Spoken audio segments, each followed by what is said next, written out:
Нұрсұлтан қаласы әкімдігінің тілдерді дамыту және архив ісі басқармасы, руханият коммуналдық мемлекеттік мекемесі 28 тамыз күні оқушылар сарайында айтыс бабалар мұрасы атты әдеби сазды кеш өткізді.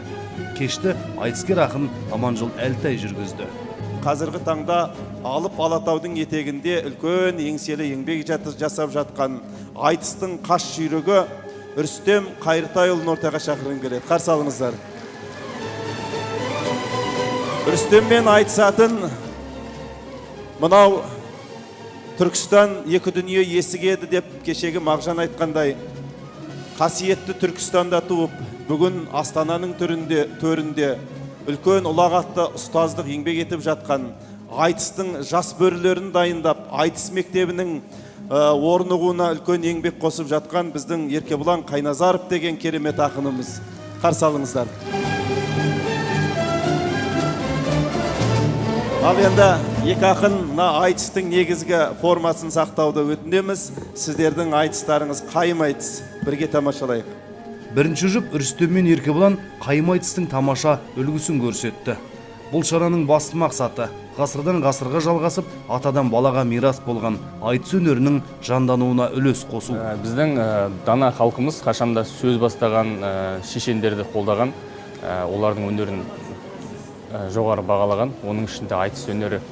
Жалпы айтыс бұл сөздің сұлулығын ғана жеткізу емес, бұл қоғамдағы мәселелерді талқыға салу және оның тек қана шындықты шекесінен шертіктіріп жеткізбей, бұны баламалап, астарлап, әзілдеп жеткізудің әртүрлі шеберліктері бар. Дәл осы тұста сол көне бабаларымыздан қалған айтыстың нағыз бояуын, нағыз құндылығын бүгінгі жаңағы жарық айтыс өнеріндегі жұлдыздардың қатысуымен өнеге үлгі ретінде көрсету. Рухани жаңғыру бағдарламасы аясында ұмыт қалған айтыс жанрларын жандандыру. Оның ішінде қайым айтыс, түре айтыс, жұмбақ айтыс, құлман бет айтысы, өтірік өлең айтысы сынды түрлері бар. Осы арқылы өскелең ұрпаққа тарихымызды ұғындыру, отан сүйгіштік пен ел жандылықты бойларына сіңіру. Бүгінгі айтыс негізінде жалпы айтыскерлерді таныту емес, керісінше жаңағы танымал айтыскерлер арқылы осы айтыстың кенжелеп қалған жанрларын қайта жарыққа шығару, халыққа кеңінен соны насихаттау. Мысалы үшін біздің қазіргі айтысып жүрген айтыстарымыз, осы заманауи айтыстардың көбісі сүре айтыс, яғни бір ғана бағытта болып кетті да. Ал айтыстың жаңағы әдебиеттегі бірнеше түрі дамымай қалды, ол айтылмай қалды. Мысалы үшін өтірік өлең деген айтыстың жақсы жанры, одан кейін жаңағы түрі бар, одан кейін қыз бен жігіт айтысы, одан жаңағы қайым айтыс дейді, одан кейін жаңағы түре айтыс дейді. Енді өлі мен тірінің айтысы деген секілді бірнеше айтыстың өзі ішкі дүниесінде түрлері көп. Бұлардың барлығы кеңінен халыққа насихатталып жатса, ол тіпті айтыстың әлеуетін одан да арттыратын секілді. Бұл күні танымал айтыскер ақындар Еркебұлан Қайназаров, Дидар Қамиев, Рүстем Қайыртай, Әсем Ереже, Аманбек Жексенбай, Айбар Рагатов, Сырым Әділбек, Тоба Өтепбай өнер көрсетті. Мына жұп өтірік өлең айтысының тамаша үлгісін халыққа тарту етті. Ай қосанып президент боп сайланғалы, уәдесін жасап жатыр сайлаудағы,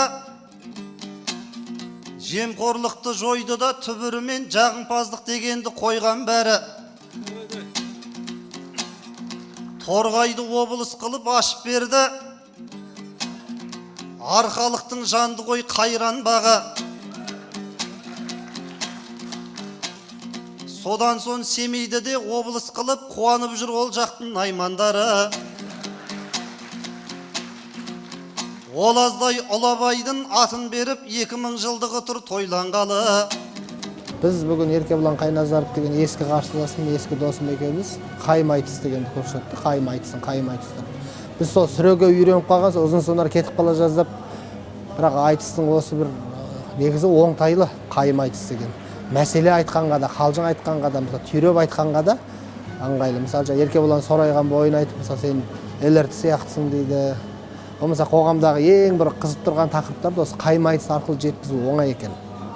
4 жұмақтың ішіне сыйғызып жіберіп, ал ұзын сонар айтыста әртүрлі тақырып араласады да ел ақпараттың қайсысын аларын білмейді. Қайым айтыста нақты анонстар ғана беріліп отырып, халыққа өзімізге де бір тиімді екенін байқадық мысалы.